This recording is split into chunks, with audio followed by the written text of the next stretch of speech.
The Oracle of Queens. Every time 50 Cent tried to warn us about Diddy, all the times Curtis Jackson, better known as 50 Cent, issued clear warnings about Sean Diddy Combs, who you keep hilariously referring to as Puff, displaying a relentless foresight. He truly seems to know something the rest of us didn't. For an extensive period, 50 Cent has been persistently raising red flags regarding the Diddler, as he's been branded. While 50's intense rivalry with Diddy has always been public knowledge, the sheer depth of his animosity wasn't fully understood by the public.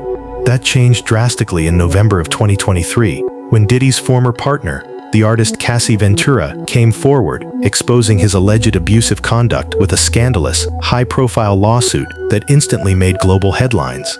Now, with Diddy reportedly facing serious federal scrutiny and recent confinement, his vulnerability is at an all-time high, a situation 50 Cent is clearly relishing. What's truly astonishing, however, is the little-known period when 50 and Diddy actually appeared to be on amicable terms, a fleeting moment before their relationship absolutely disintegrated. The infamous quote, "Why don't we like go shopping or something? I mean, like I pay for it. I was like, what the f," captures a pivotal, strange early interaction. The story begins in April of 2001. Diddy released the track Let's Get It, featuring two rappers signed to his Bad Boy Entertainment label, G-Dep and Black Rob. Crucially, the verse and chorus delivered by Diddy were in fact ghostwritten by none other than Curtis 50 Cent Jackson. The truly unsettling part is that the lyrics 50 provided Diddy now seem profoundly and downright prophetic. The eerie nature of the lyrics, especially considering the subsequent Homeland Security raids on Diddy's properties, suggests a bizarre, real-world manifestation of those bars. The narrative deepens in 2002. 50 Cent released the track You Not Like Me,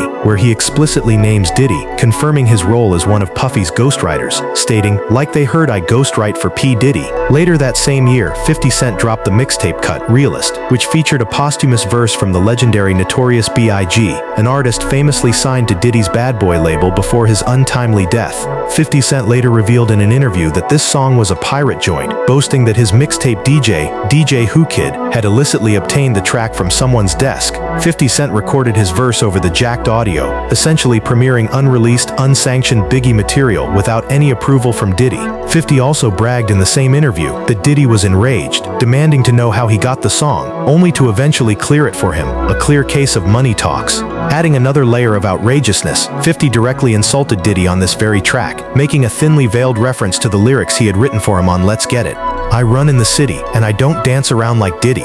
A masterful power move, no doubt. The following year, Diddy and 50's paths crossed publicly when Diddy presented 50 Cent and Eminem with the Best Rap Video Award at the 2003 MTV VMAs. Footage shows the two appeared cordial, even exchanging a respectable onstage dap. In 2004, Diddy seemed to offer 50 another significant cosign. Bad Boy Records was celebrating its 10th anniversary with a greatest hits compilation. Diddy chose to feature a freestyle by 50 Cent and fellow G-Unit artist Lloyd Banks over Biggie's Victory as the album's opening track. Diddy even recorded a new verse for the remix. By strategically aligning with 50 Cent's colossal superstar popularity, the Bad Boy 10th Anniversary album achieved strong commercial success, peaking impressively at number 2 on the Billboard Hot 100. In 2005, Diddy even supported the possibility of 50 Cent acquiring one of Diddy's artists. Harlem rapper Mose was attempting a comeback after stepping away from the music industry, but was reluctant to fulfill his contract under Diddy and Bad Boy Records, despite his debut album, Harlem World, having achieved quadruple platinum sales, a Grammy nomination, and chart-topping success. Diddy publicly stated he would be open to a discussion with 50 about buying out Mose's contract, suggesting 50 definitely has enough money to set everything right.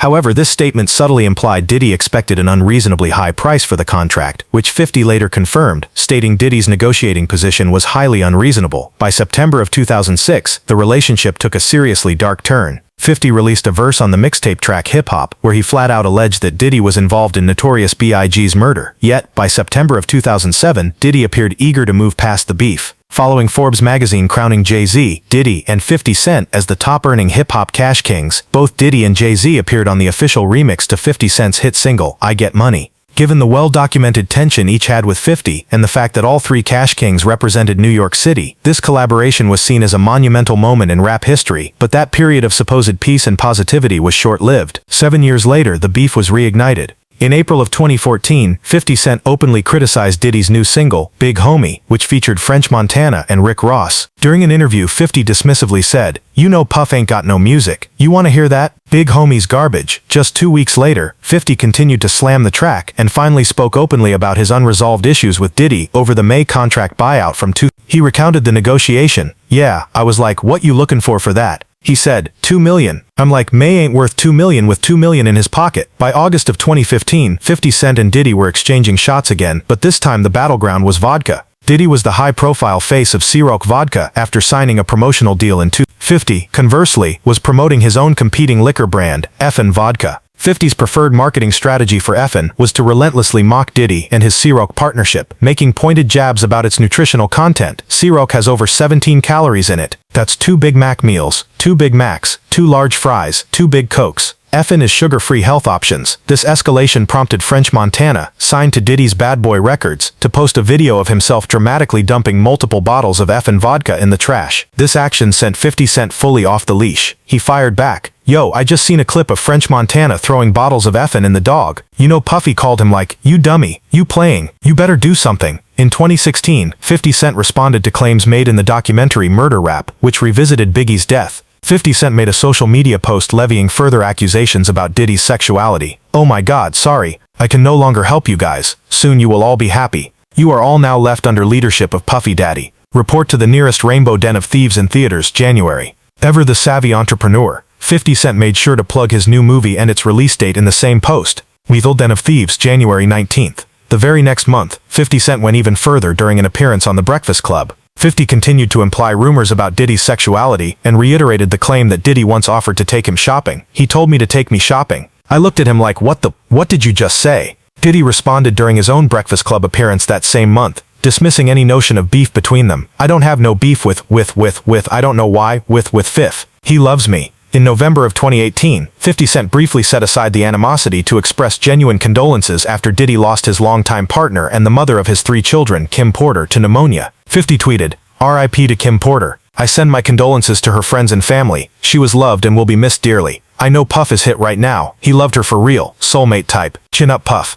Positive vibes only." In 2019, 50 again appeared to stand with Puffy after Diddy accused Comcast of racism. Comcast was being sued for discrimination by black businessman Byron Allen after refusing to carry any of his TV networks. Comcast defended itself by claiming it carried other black-owned networks like Diddy's Revolt TV. Diddy refuted being dragged into Comcast's defense, suggesting they hadn't shown full support of him or Revolt TV. 50 posted a screenshot of Diddy's statement and publicly agreed, "I'm with Diddy on this one. Comcast bugging out. They are racist." But the truce was temporary. In 2022, speculation arose that Daphne Joy, the mother of one of 50's children, was involved with Diddy. 50 responded with a photo of himself and their shared son, Sire, writing, "Oh, there's your mommy over there with Puffy lol." While 50 quickly deleted the Instagram post, it was clear he was unhappy about Puffy potentially being with his ex. The definitive line was crossed in November of 2023. News broke that Cassie Ventura, Diddy's longtime ex-partner, had filed a lawsuit detailing Diddy's alleged abuse of her. Diddy's legal team settled the lawsuit within a day for an undisclosed sum. 50 was absolutely merciless, immediately trolling Diddy on social media and publicly announcing his interest in acquiring Diddy's TV network Revolt, right out from under him. By December of 2023, 50 announced plans to produce a major documentary series about Diddy's alleged crimes, claiming the proceeds of the project would be directed towards victims of sexual assault.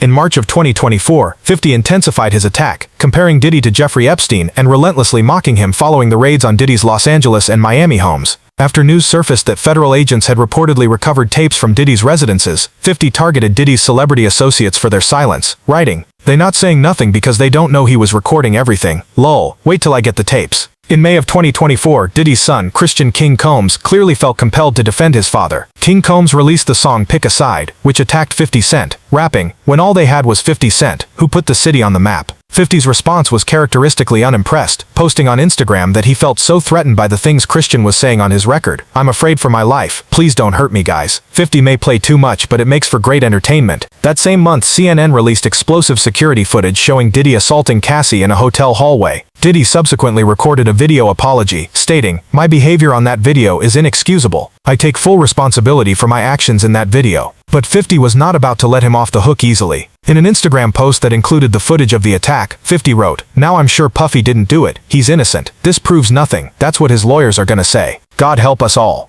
Just days later, the news broke that 50 had sold much of his anticipated Diddy documentary series, Diddy Do It, to Netflix after a massive bidding war. While some thought 50's documentary threats were merely jokes, this announcement showed the deadly seriousness of his beef with Puffy. In June of 2024, 50 even made a surprise appearance at the Hit 'Em Up Comedy Night in Miami, an event specifically organized to roast Diddy. 50 posted footage of the show on social media, emphasizing that the proceeds were going to victims of sexual assault. Who says hating can't be for a good cause? In July, 50 appeared on the cover of The Hollywood Reporter, where he spoke extensively about his issues with Diddy. 50 clarified his past collaborations with Puffy, insisting it was strictly work and not a friendship, and firmly stating he never partied with Diddy. As news about Diddy's behind-the-scenes activities and alleged crimes continues to emerge, 50 Cent remains committed to providing commentary on every development. With the Diddy Do It documentary on the horizon and its high-profile sale to Netflix, it is a safe bet that 50 will continue to relentlessly flame Puffy and unearth more secrets about his behavior. Puffy might have the full weight of federal agencies investigating him, but it is undeniably clear that his most persistent and dangerous opponent at the end of the day is, and always has been, 50 Cent. And there you have it, tea sippers.